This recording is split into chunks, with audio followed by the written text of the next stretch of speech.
जीवन साथी के अलावा इस दुनिया में अपना कोई नहीं होता है। और इस दुनिया में चिकनी चुपड़ी बातें करने वाले मर्द हर औरत को पसंद आते हैं, मगर वो ये नहीं जानती कि वो मर्द तुम्हारे लिए कुछ भी नहीं करेगा। जब तुम दलदल में फंसोगी तब तुम्हें कभी नहीं बचाएगा।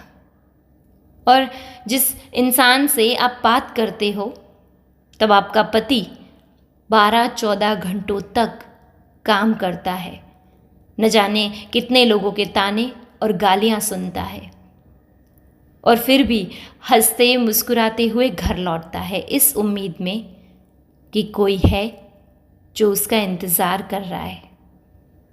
इसलिए जिसके हो उसके ही बन के रहो, किसी को धोखा मत दो।